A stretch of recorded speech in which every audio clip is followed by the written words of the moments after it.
Welcome to Unibet's Inside the Octagon. I'm John Gooden with our resident expert analyst, Dan the Outlaw Hardy. UFC 189 is set to go down on July 11th in Las Vegas with 2 UFC title fights on the line. Today, we're looking at the 189 co-main event, where ruthless Robbie Lawler will look to make his first welterweight title defence against dangerous Canadian Rory MacDonald. I wouldn't want to fight me. None of them want to fight me. This is my time to shine, and I'm going to take that belt. The welterweight champion of the world, ruthless Robbie Lawler. There is no denying that man is worthy of a title shot. 2 belts are on the line tonight. Oh! Wow! Oh, he's out! This is a dogfight, man.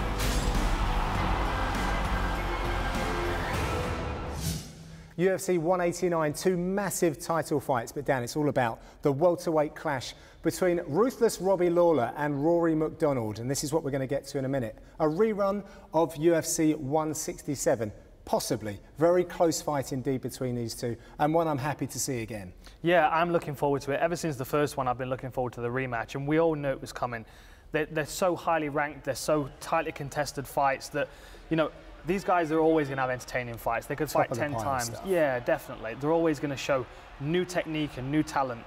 In this fight, it was very much a story of Rory MacDonald trying to keep distance from Robbie Lawler in the striking, and then as soon as Lawler stepped in, trying to initiate a takedown and get the fight to the floor. Robbie Lawler did a great job of staying on his feet for the most part. He did end up on the floor a couple of times, but one thing that we'll talk about with Robbie Lawler is he's great at getting back to his feet. But Robbie Lawler wants to be in the pocket. He wants to stand in boxing range and trade punches because he knows his odds are good in that situation. Yeah. He knows he can take a punch and he knows he can land a punch. He can definitely do that. And you know, from early on in his UFC career, from his UFC debut, it was his punching power that has always stood out. And you know, since moving to American Top Team, his ground game's gotten better. He's become more of a well-rounded fighter. Even though his approach has not changed necessarily, he still wants to stand and trade with people. But now he has a more well-rounded skill set, which allows him to do that at the higher level. And slightly more measured, perhaps? Definitely, definitely. More relaxed. I think that's the biggest thing. Perhaps not so much measured, but knowing when to apply pressure and when to hold back. Even sometimes when he'll get taken down, he'll land on the floor and he'll laugh. You know, it's like kind of funny to him, like because he's so relaxed. He knows he's going to get back up at some point, and he knows that he only needs 1 punch to get the fight finished. Look at this. Now this is a situation where most people would have stepped back and stood up. Robbie Lawler knows when to keep that pressure on. He's very present. He's full reptile, is a good way of putting it. He stays in the moment and he reads the fight as it's happening.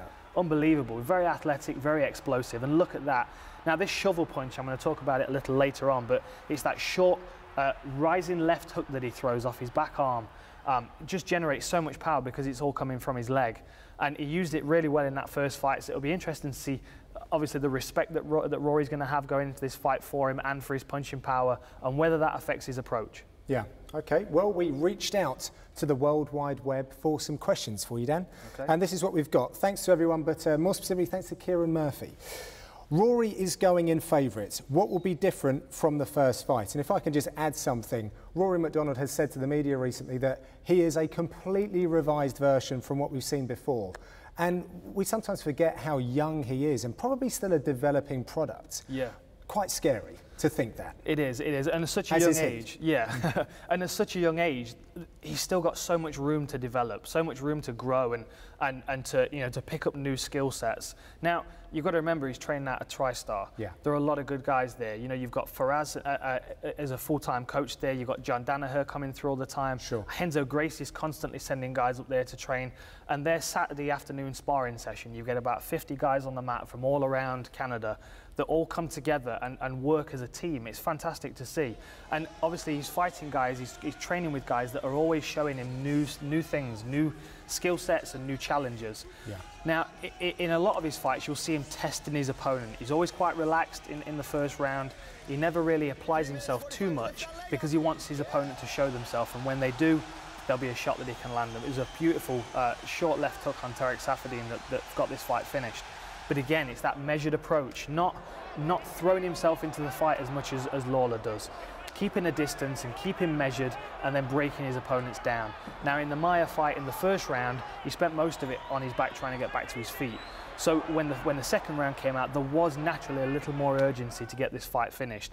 The body kick, which I want to talk about as well, is something that's going to be relevant, given the fact that they're orthodox versus southpaw. So they're effectively mirror images of each other, which means that they have the same options. So just as Rory MacDonald has got his power right leg, Robbie Lawler's got his power left leg, and that's something that Rory's going to have to watch out for. In the Damian Maia fight, like I was saying, it was the distance he was keeping, slightly lowering his stance and prying at him with his jab to set up the bigger shots, like that right hand. And look at this, beautiful. Measures it, finds the opportunity and throws it. A very present guy, a very cerebral opponent to be facing for Robbie Lawler. Someone that is going to be measured, and he's going to be thinking about, you know, management of space and octagon control. And look at this, it's less of a jab and more of a joust. That's perfect. It is beautiful. All the way from his fist, all the way to his heel, it's rooted. It's like a lightning rod being earthed to the ground. So when that jab lands, it's solid. There's no recoil there because it goes straight down into the canvas through his back heel. And he can use that full extension. And given the fact that he is 6'2" at welterweight, you know, he is slightly taller than a lot of the guys. Creates a big shock. It does, it does. Very good. And he can keep them on the end of that jab.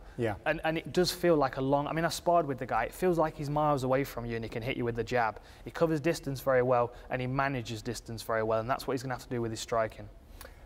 He's overly strategic sometimes, or he's been criticised for being overly strategic. And is that something that he can afford to be with someone like Lawler and the kind of particularly striking game that Lawler has?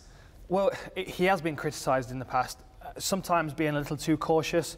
You've got to remember the Carlos Condit fight, which he won pretty much all the way through and then lost it in that last minute or so at the end. You know, I think personally that maybe had a slight effect on him, so he holds back a bit in the first round now to measure his opponents a bit more.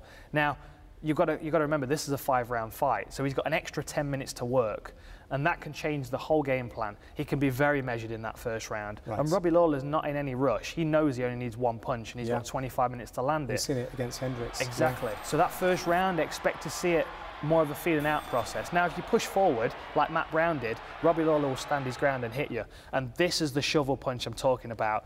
Again, like I was talking about with the lightning rod, it's rooted in his back leg. So when the power lands on his opponent, it's full power. All the drive is coming from his back leg, from his left leg, and firing into that punch. So it's mid-range for Lawler and full range, if you like, for MacDonald. Exactly, exactly that. I mean, Lawler does have good movement. He does have good range strikes, particularly his kicking. One thing that has improved a lot, partly due to his flexibility, I think. I would imagine he's done a lot more stretching since he pulled a few muscles early on in his career. So now he seems to be a much better athlete, much more agile and flexible, and that's allowing him to land these really nice body kicks. Which, and if you think about it, that screw punch, it's the same motion. Yes, it's the same movement. Yeah, here we go, look, landing that body kick. So his opponent, now Matt Brown here, is effectively tucking up, affecting that shovel punch to come, and he gets the body kick.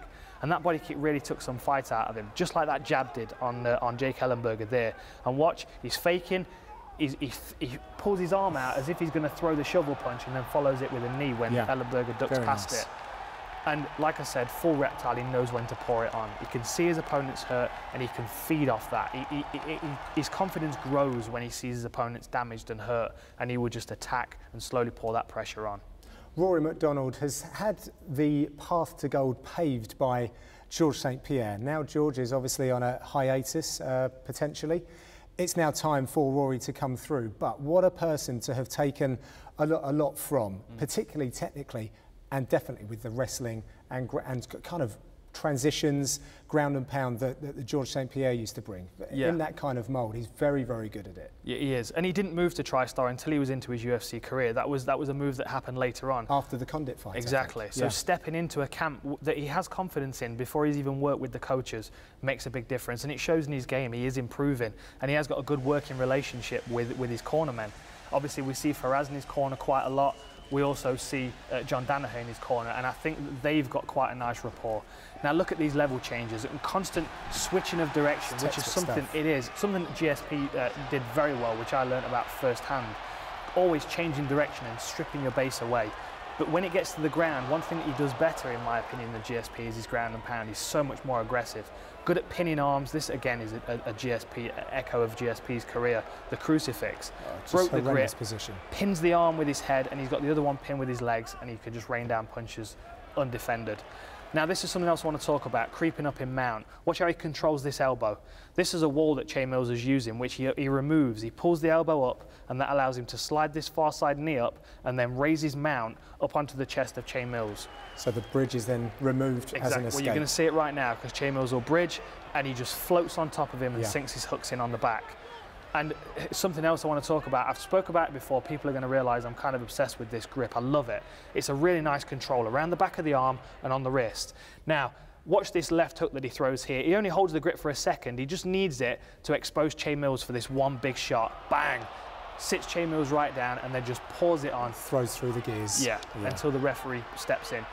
Measured punches. He knows when to pick his shots. He knows when to place them. And he doesn't flurry with crazy ground and pound. He looks, he knows exactly what he's aiming for, and he hits clean, nasty, heavy shots in ground and pound. Robbie Lawler can't stay on his back for too long.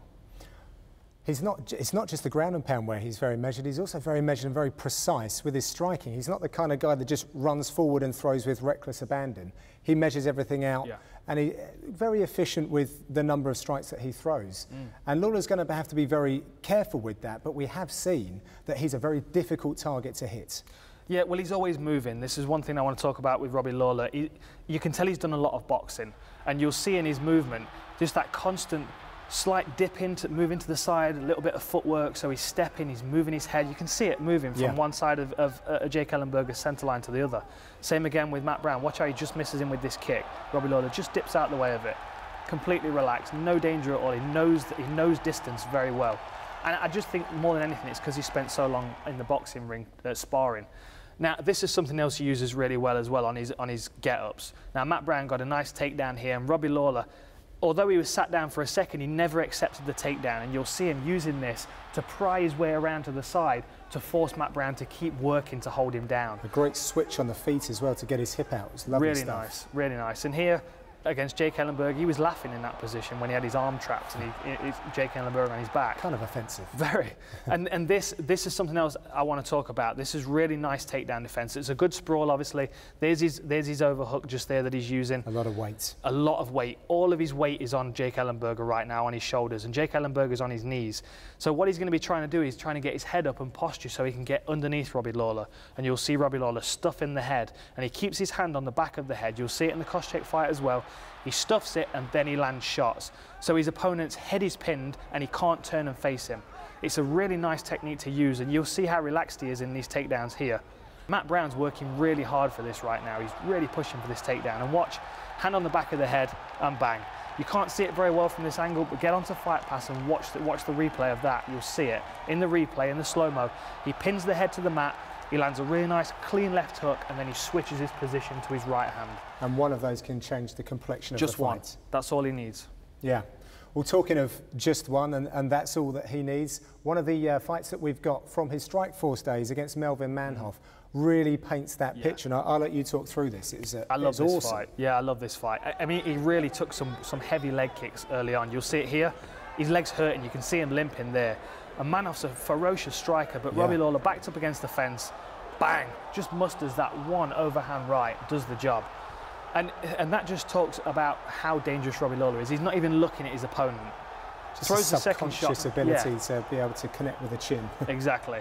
It's that fight or flight. You get backed into a corner, what do? Do you crumble and fall apart and fall against the fence, or do you bite down your mouthpiece and throw that one fight-ending punch? And that's what Robbie Lawler has. And if Rory MacDonald's going to keep pushing forward recklessly and try and close that distance, he's got to watch out for that, because even a hurt Robbie Lawler is a dangerous Robbie Lawler. Yeah, good stuff. Well, let's see what's underlined in the facts and the stats. So Robbie Lawler, the champion, pound for pound number 8, and Rory MacDonald ranked number 2 in the division. And Dan, this really does tell us a lot about the striking and also the takedowns of Rory MacDonald. Well, it does. I mean, you know, 3rd highest takedown accuracy among active welterweights, and he's contending with guys like Johnny Hendricks and George St Pierre, who are also on this ranking. But also, you know, Robbie Lawler's finishing rate, 80% finishing rate, that's really high. So you know that no matter where the fight goes, he's dangerous, and Rory MacDonald's got to use those takedowns to his advantage in this one. We shall see. That one is for welterweight gold, and we're both super excited about that fight. Thank you very much, Dan. So plenty to look forward to in this one as we take a look at the odds. Can Robbie Lawler continue his dream run and defend the welterweight title? Or will Rory MacDonald take the belt back to Canada? Will there be a finish, or will the fight go the distance? As always, there are odds to be found on every round, and it's all brought to you by Unibet. Watch and bet live with Unibet, the official betting partner of the UFC.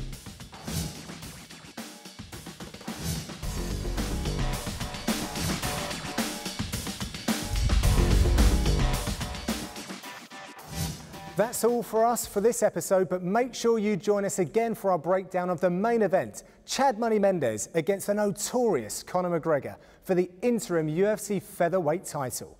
I'm sure plenty of you will have questions about that fight, so do tweet us at Unibet using the hashtag InsideTheOctagon. Thanks for watching, and we'll see you soon.